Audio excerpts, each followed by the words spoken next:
আসসালামু আলাইকুম রহমতুল্লাহ। বিসমিল্লাহির রহমানির রহিম। খাদিজার জন্মদিন 29শে জুলাই, কিন্তু আসলে জন্ম যেদিন হয় সেদিন পালন করা হয় না। 31শে জুলাই বুধবার জন্মদিনের উপহার হিসেবে খাদিজা পেলেন কেক, পোশাক, বিরিয়ানি, খিচুড়ি পেল তার এক আন্টি হতে।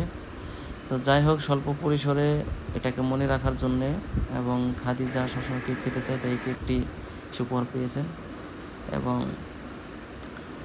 তাকেই তার সাথে খাদিজার সাথে তার ছোটো ভাই হুজাইফাকেও একটি পোশাক গিফট করেছেন। তারা দুইজনে পোশাক পরে খুবই আনন্দিত এবং আনন্দে আত্মহারা হয়ে তারা একবার ছোপায় বসে, একবার দৌড়াদৌড়ি করেন।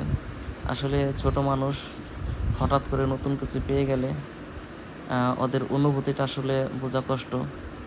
তখন এই হুজাইফা প্রথম নেমে যায়, নেমেই আনন্দে দৌড়াদৌড়ি শুরু করে। তো বাচ্চাদের এরকম আনন্দ দেখলে খুবই ভালো লাগে।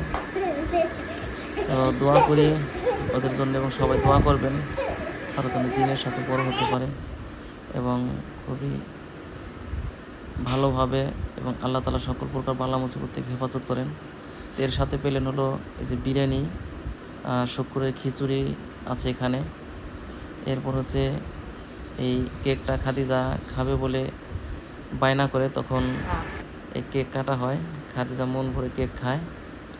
কেক খাওয়ার আগে সে পোশাকটা খুলে ফেলে, বলে যে নতুন পোশাক ময়লা ভরবে, নষ্ট হয়ে যাবে এটা বলে। তো তাই ওর ইচ্ছাতেই পোশাকটা খুলে তারপরে কেক কাটা হয়েছে।